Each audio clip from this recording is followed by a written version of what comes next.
Welcome to the Hot Rod Podcast with Ron Foreman and Brady Wright.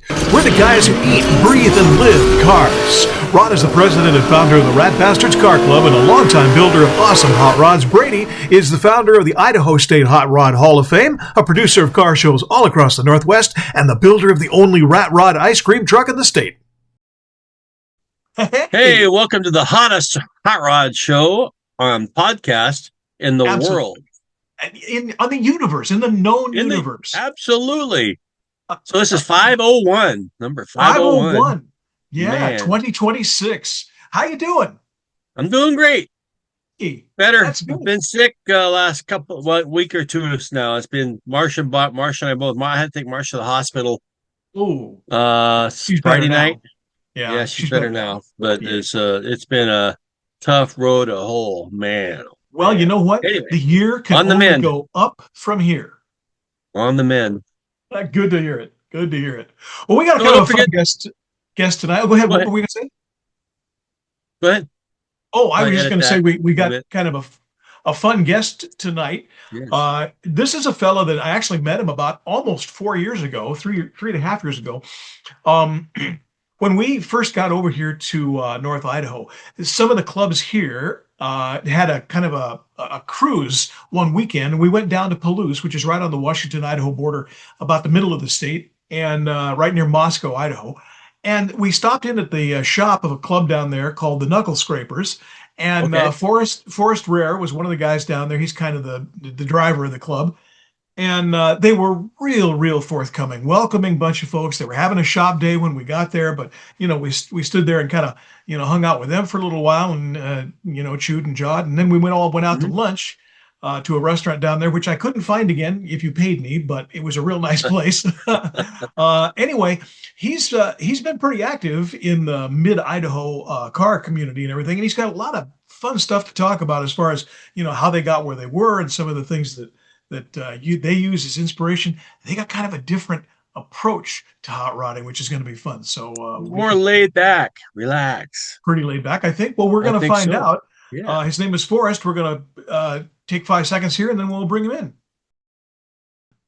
Well, as promised, Forest Rahar is with us from the Knuckle SkrapeR's Car Club in scenic Palouse. Are you guys in Palouse, literally, or are you in Moscow?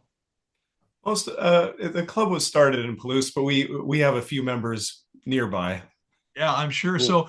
So for those of you watching from someplace other than the Pacific Northwest, other than me, other than you, yeah, Moscow is kind of in the middle of Idaho, in one of the more beautiful areas of the state, if I do say so myself. You got a lot of great roads down there to cruise, and Moscow is a pretty good sized town, so a lot of restaurants and other places, destination spots to do with cruising. So I know Ron's got some questions and I've got some questions, but let me start with one.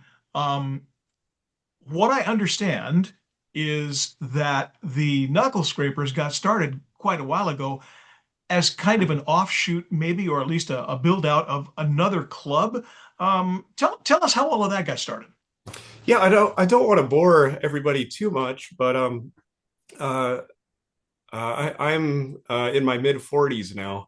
And when I started to get into cars, the culture that I was around down in the Boise area was very, very different. It seemed a lot of the muscle car kind of group, kind of the puff up the chest, get the most votes at a car show.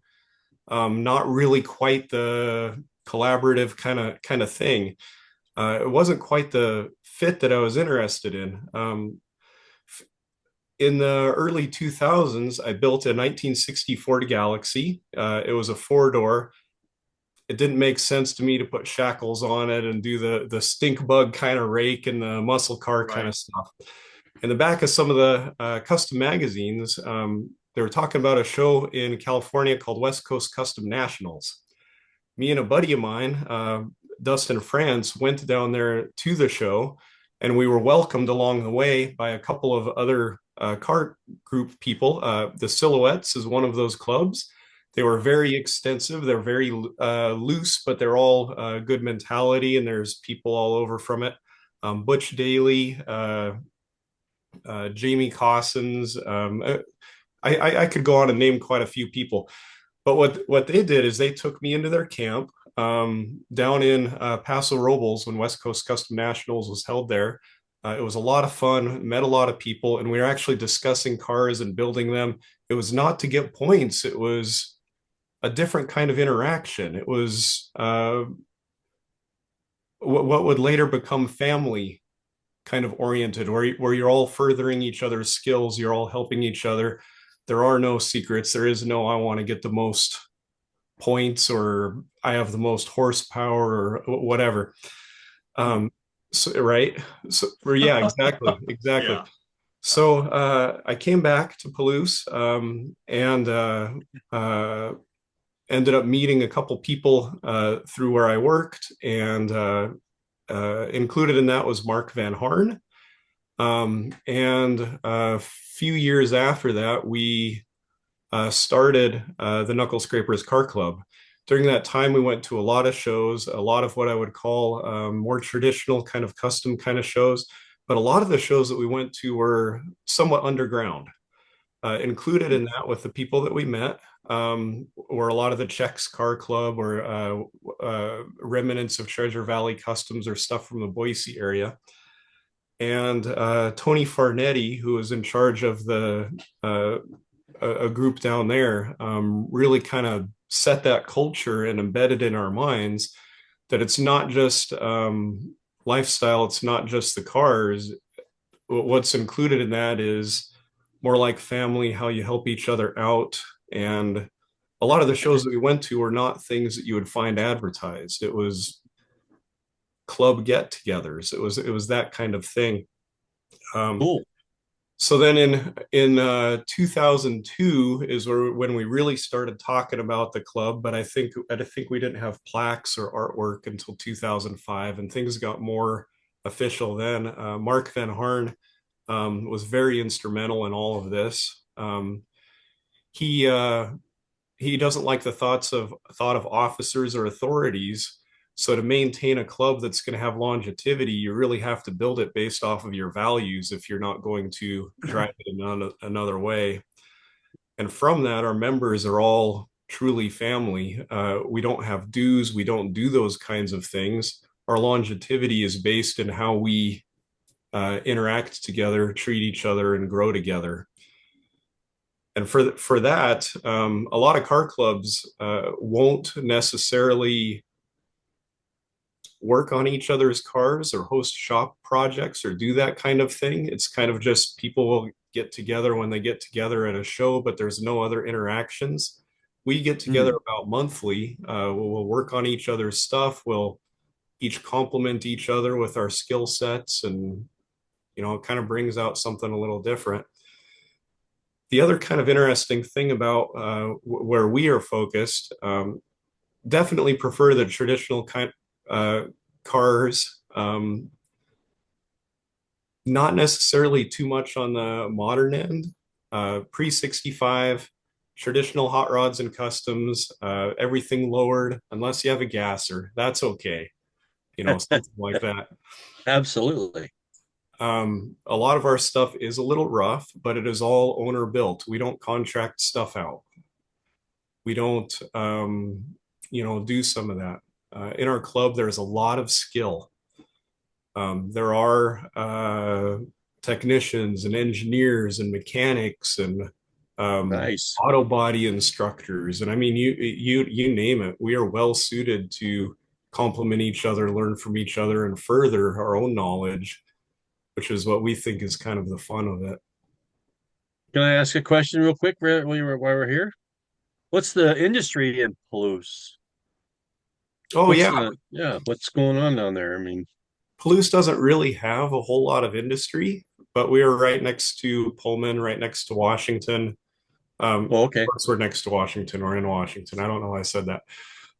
We're next to Pullman. We're next to Moscow. Okay. There's lots nearby. Cool.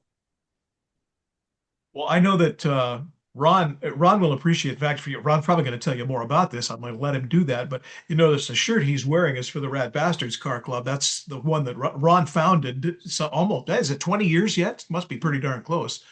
Um, and Right I on. see.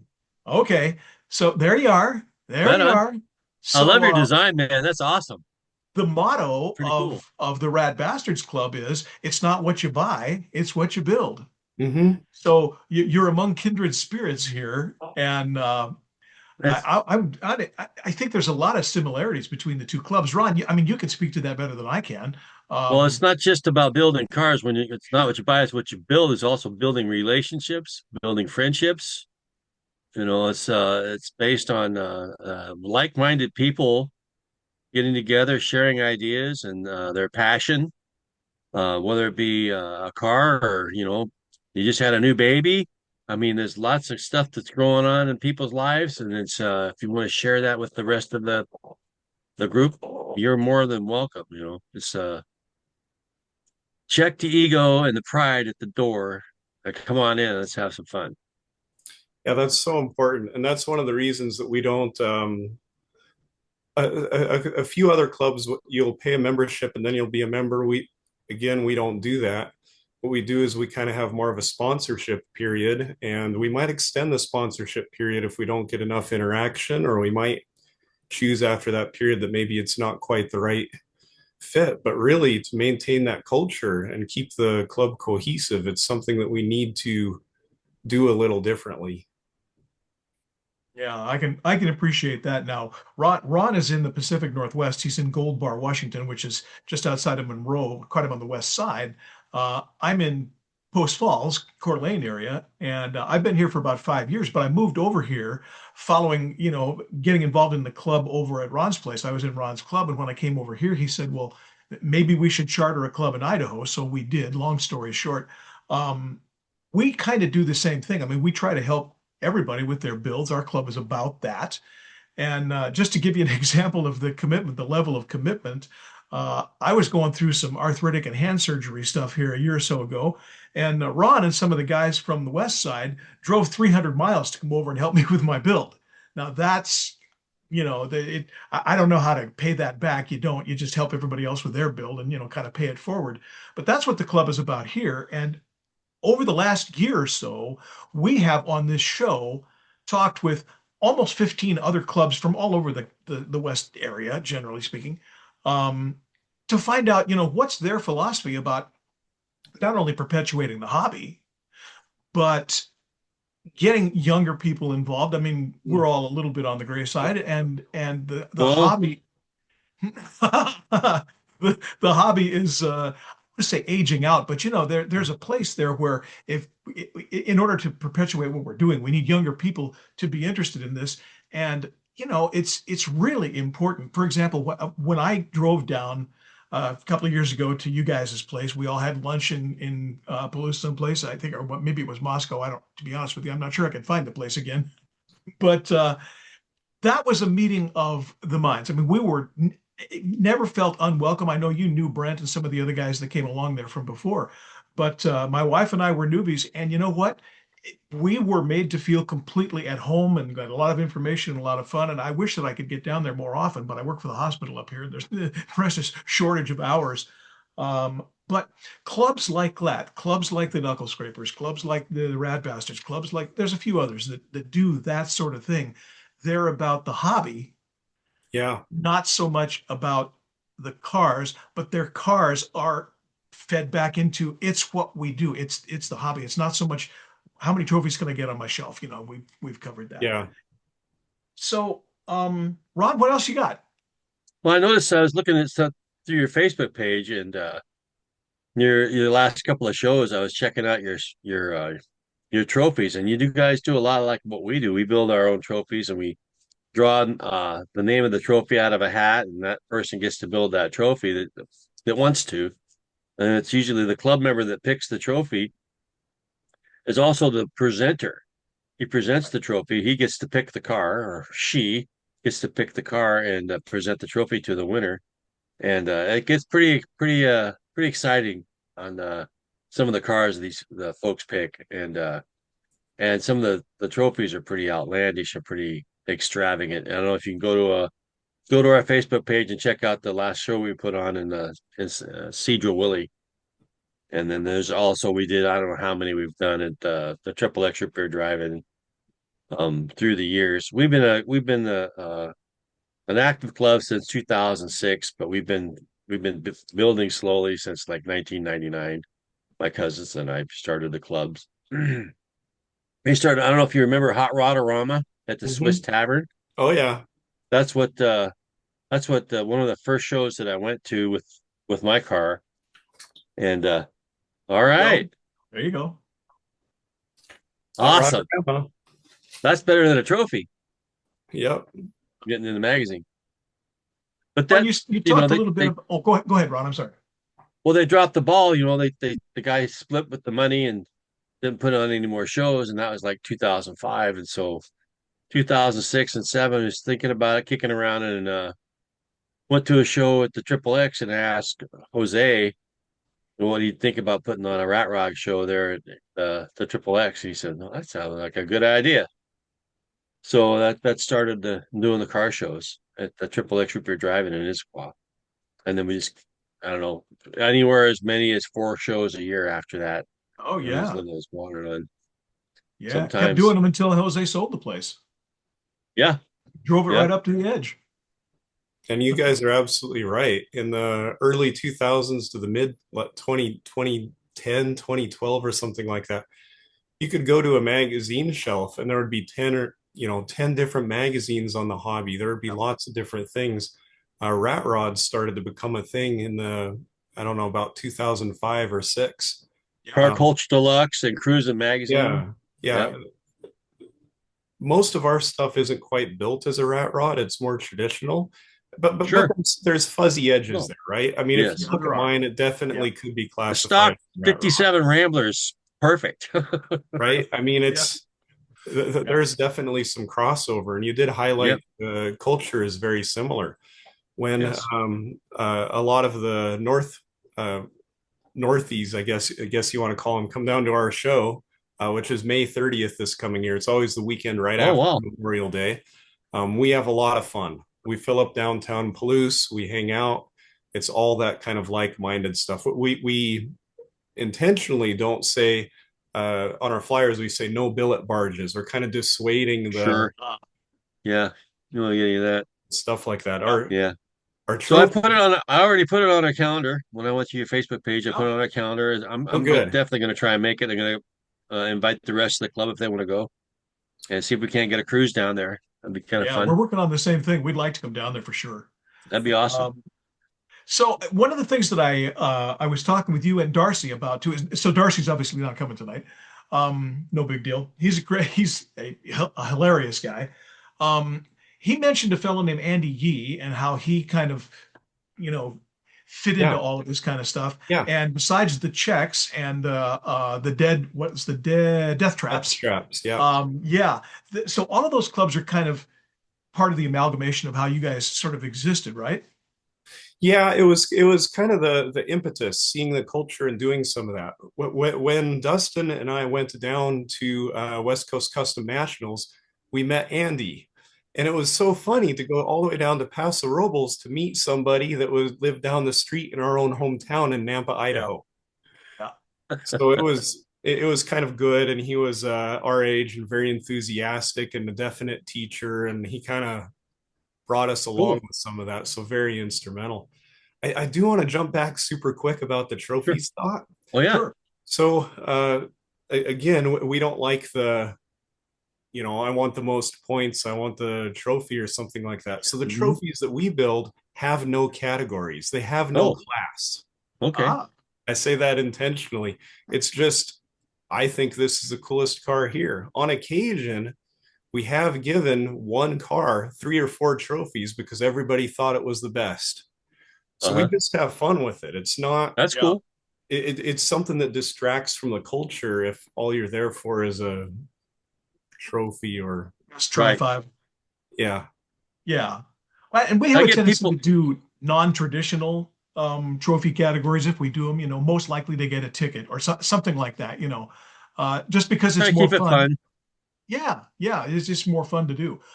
We're doing a show right now, the club and the Idaho State Hot Rod Hall of Fame is part of our organization over here, and we're co-producing a show once a month, and there's only one trophy, and it's the master of Main Street. It has nothing to do with the car. It's just whoever we thought was the coolest car or truck or whatever that month. And the, the only thing they get with the trophy is a free ice cream cone and a picture of it on the Facebook page the next day. So, but people are liking it. It works out. That kind of fits what we do. Yeah, I like that. Cool.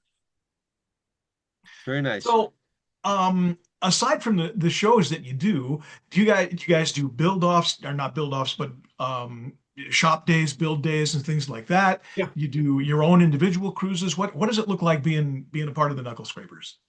Yeah, so we do want a reasonable amount of participation. That's how you ensure that your culture still exists, by having that proximity. So we do have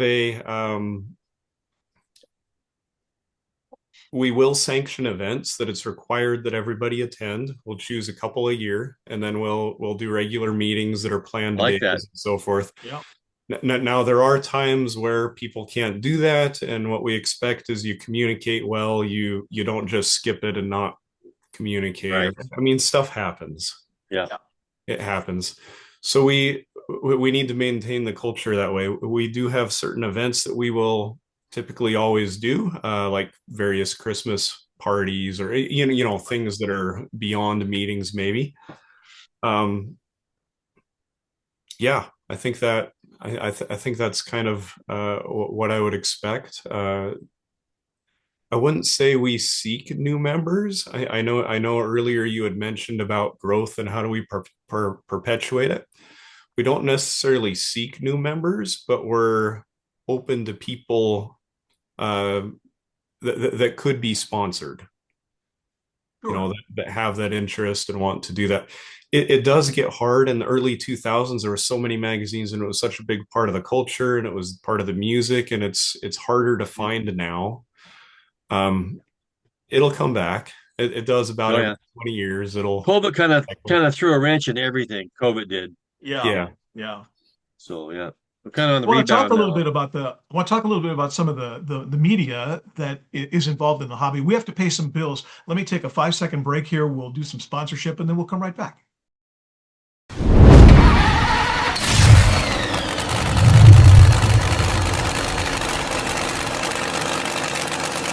There's a great new family-oriented nonprofit car club in Idaho. We're the Rat Bastards, and we want you. Welcome all hot rods, 1969 or earlier, and orphans. And the rough is enough. Rat Bastards. Real steel and iron hot rods. We are the Rat Bastards, and we want you. We're all about old school hot rods and rat rods. We get together, help each other build, and cruise like crazy. Because that's the way car clubs are supposed to be. Join us for cruisings all over Idaho and Washington. Joining the club is easy. A bunch of rat bastards. Contact us through our club Facebook page, or come talk to us at any event. We have cruisings on the first and third Saturday of every month. Check out our Facebook page for information. Email us at ratbastardsidaho@gmail.com. Rat Bastards! We're charter sponsors of the Idaho State Hot Rod Hall of Fame and the Hot Rod Podcast. Rat bastards. Rat Bastards. And the rough is enough. It's not what you buy, it's what you build. It's not what you buy, it's what you build. It's not what you buy, it's what you build. It's not what you buy, it's what you build. It's the most fun you can have with your clothes on. It's the most fun you can have with your clothes on. The most fun you can have with your clothes on.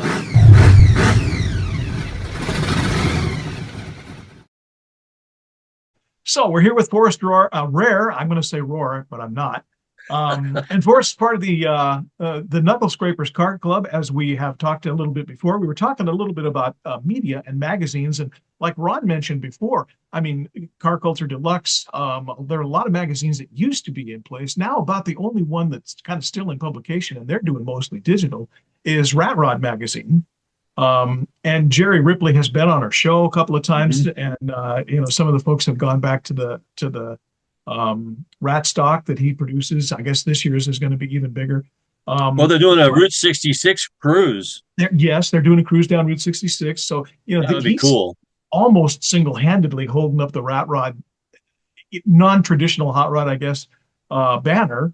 And you mentioned West Coast Customs. We've had Ms. Bichette on the show, and she was a gem, absolutely. But it's funny how things kind of come full circle. I mean, West Coast Customs have been around for a long time, and yet still as vital as ever. And the people that came from that end of the hobby, still exploring new things and still, pushing the hobby out there to people. And that's worth its weight in gold, because there's still young kids out there who, and I'd say young, I'm saying 20s, or so, who would like to get involved, but there's not a whole lot of 55 Chevys out there anymore, at a price you can reach. So what are they doing? Well, they're customizing or fiddling around with or hot rodding whatever they can find. And we think that should be encouraged. Now, whether or not that means they join the club, to be discussed. But, welcomed at a show, absolutely. Absolutely. Ron, what else you got? Well, I think that if you build it, they will come. Good one. And if they're interested in what you're doing, and especially I've talked to some people from Gen X guys and kids and stuff from work and stuff, and I tell them about our club and what we're doing. We're doing a show and stuff. And if they sound interested, they'll stand there and they'll listen and they'll ask me questions about where you guys meet, when can I see your cars, and that's why I kind of started the cruise in there in Monroe. And a lot of them show up, and if they're interested and they want to get into it, they'll find a car. They're out there. People are selling off their hobbies and moving on, retiring, and if they really want to. Well, my car is a bunch of junk that was behind somebody's garden shed that I put together because they're leftovers from building a street rod, which is perfectly good with me. I got it for not pretty reasonable prices, and just swap meted out. Just kept going and kept going. I've been building model cars since I was 10, 12 years old. But if they're interested in it, they'll find a way. They'll find you. That's how I see it. That's 100%. I got to tell you a quick story. When we did our first event this year, the second Saturday in January, we did our it's Rats and Rods in Rathdrum, and we had a midday sort of car show cruise in little deal. And this year? Huh? Yeah. Oh, okay. Yeah. Cool. Just like a week ago. Whatever it was, the second Saturday. Was. Yeah. Oh, I know. It was a little bit nipply. But we went, a guy across the street at the tattoo shop. We had, cars out there. There's several. He came over and said, "So what's going on here?" And I said, "Well, what it is." And he said, "That's weird because me and my grandfather are restoring or building a 47 Nash." Nice. That his grandfather had, and he was going to do something with it. They thought they were going to hot rod the thing up and have some fun. He says, "We really don't know much about how to do all of that." I said, "Well, you came to the right place. There's 20 guys in here who would happily, share information with you." And then he talked a little bit about, what kind of an organization is this? Tell me about the club, blah, blah, blah. So the short story is, he's on the Facebook page now. He's gotten some information about the club, and he may show up again. If he does, then, we'll welcome him in, at least, in as much as his interest level warrants. But to your point, Forrest, we're not going to recruit him, but if he shows some interest, sure, show up. That's just marvelous. Right. Besides, some of us need some more ink, so there's always that. Right. That's right. Right. For me, another publication that's out there that's still doing pretty well is going to be like Hop Up or Rodder's Journal or stuff like that. I think a lot of the guys in the club want to aspire to that, but we're working on them as we get there. We're building, we're growing our skills. Will they ever get there? I'm not totally sure, but there's different levels. Sometimes it's the journey, not the destination. So going through the journey of getting there is and having fun and doing it. That's what really counts. And I think you're right. The accessibility is very, very difficult. Back when I started doing this, that 1960 Galaxy was less than 40 years old. Right. Today, less than 40 years old is an 85 Toyota pickup? Yeah. Yeah. So and 25 years old is a classic, and 50 is an antique. You know how old a 50-year-old car is, right? It's scary, but there 85. is. Yeah, And to be honest, the how the cars are supported is totally different. Back then, a machine shop could do about anything. Today, a machine shop might order a block from something Right. else. That how the parts are maintained is different. How they're serviceable is different. It's much harder for a young guy to get into.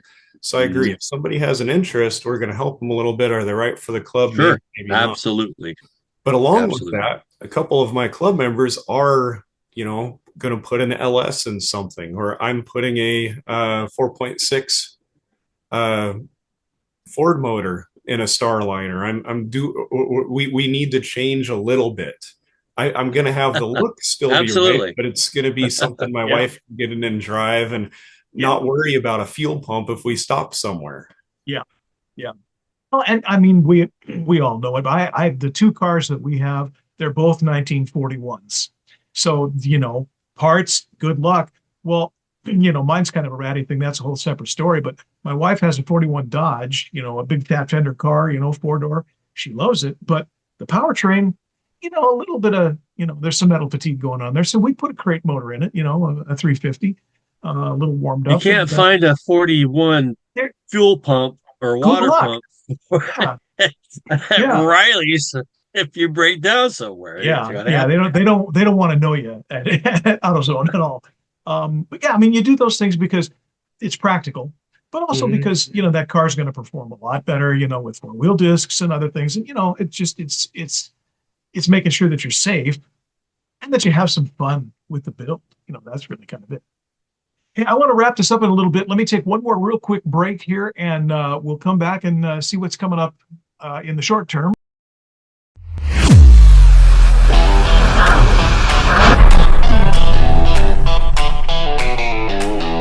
Since 2021, the Idaho State Hot Rod Hall of Fame has been supporting and promoting hot rodders and hot rodding throughout the state. We are the only statewide nonprofit organization that serves all of Idaho and only Idaho. We live here, work here, cruise here, and we exist to provide scholarships for Idaho students entering the auto trades programs and colleges and Voctechs right here in Idaho. We hold our annual awards banquet in September every year, and in 2026 we will again be recognizing Hot Rodders of the Year, Young Rodders of the Year, Car Clubs of the Year, and we'll be awarding scholarships to deserving Idaho students. Inductees get statewide recognition and a custom logo jacket like no other.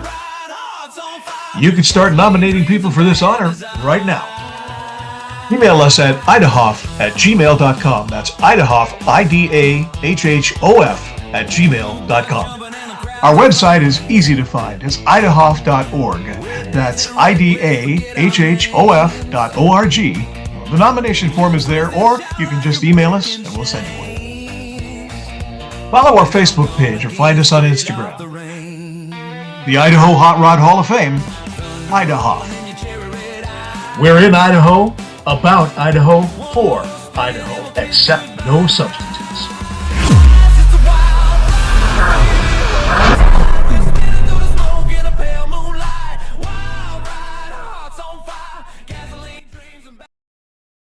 So we are back with Forest Rahar and the Knuckle SkrapeR's Car Club. We're running on either side of your picture there, Forest, the logo for the club and your Facebook location too, so people can find you if they want. What I was going to ask you before we got out of here was, I know you guys have things that you do in the winter, but probably, we're waiting for a little bit better weather. They say the Armageddon is coming this weekend, but we'll see. But what have you got coming up in the spring? What's a couple of big things we can look forward to from the Knuckle SkrapeR's? Oh, geez. I think we've all got our individual shop projects. I say individual, but what I'm trying to say is our own shop projects, but we might do shop days or, something like that with them. In fact, tomorrow night, I'm going to have a couple people over. We're going to be working on my Starliner and my wife's Dart a bit. And I think the first big show for us is probably going to be Speed and Custom. In Spokane. Brian Anderson has done a fantastic job of trying to collect interest back in the hobby and make things better than the old Spokane show was. He's done a really good job about that and promoting it. He even had a hop-up room last year that we got to help out. Oh, wow. It was great. And when you come up for the Spokane show, now we got to get together. There's beers or coffee or something there that's going to happen. So you let me know you're coming up.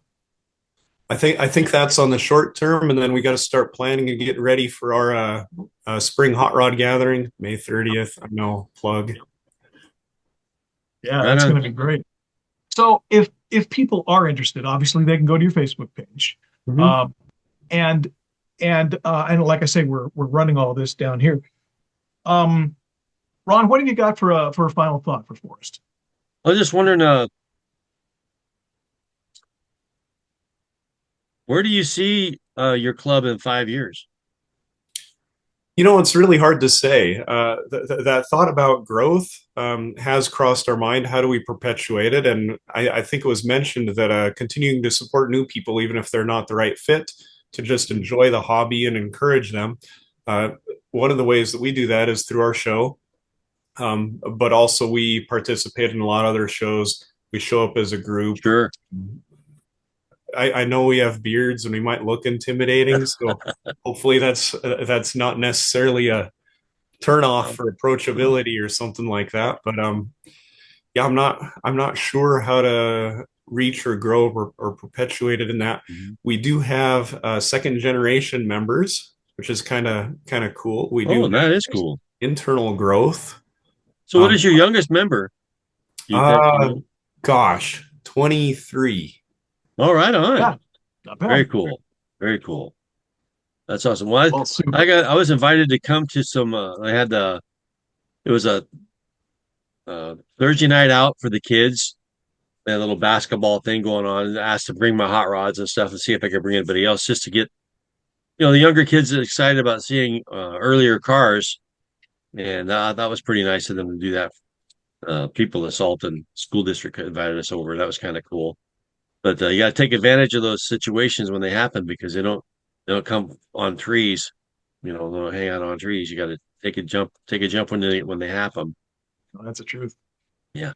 Forrest, I want to thank you for your time. We are getting right down to it, so we're going to have to bail. But when the Spokane Speed and Custom comes up, let's get together. Maybe we'll do a remote show or something like that. That'd be cool. And in the meantime, if we can get down there, on a weekend or something like that, we'll roll by and bang on the shop door. Sounds good. So, what a great guy. Awesome, the fella. Very nice. Very nice man. Nice club. The Knuckle SkrapeR's. We ran the logo and the pictures and stuff and the Facebook address down there. So please look him up and get to him. Forest Rahar was his name, and the club. By the way, I got to say a nice thing about Darcy too is Darcy was the guy who put me onto Forest. I once I saw him, I remembered we had gone down there for a cruise about 3.5 years ago, and I just didn't remember facially, which guy is this? So, Darcy was pretty cool about turning me on to him, and we got to go back. We're going to go back. We're going to go down to their place, and they're coming up, I guess, to the Spokane Speed and Custom Show in the spring. That's what he was saying. Yeah, that'd be cool. When is that? That's going to be a good one. Well, it's in Spokane at the fairgrounds in there. It's I don't have the date right off the top of my head. I think it's in June or July. I'll send you the dates, but it'd be fun. We all get together and hang out. I think we went the year Ian Russell was there. You did. That's right. 2 years ago, I think. It was pretty cool. Yeah, that sounds right. Yeah, it's going to be a good one. He had some good suggestions. It was fun talking to him. Yep, he had some really cool ideas for the show even. Yes, he did. Well, we'll let you know how that turns out. We'll take everything in consideration, man. We really appreciate people's input. It's really cool. Yeah, we do. Except a popcorn machine. We're not doing that. Damn it. We might have beer, but we're not doing popcorn. Cheers. Oh, there you are. Good for you. Well, all I got is my coffee. You think this is coffee. Maybe it's coffee. You think this is beer. Uh-huh. Well, hey, listen, have a great week. We'll do this again in a little while. We got some good shows coming up, and we'll do this one more time in about 7 days.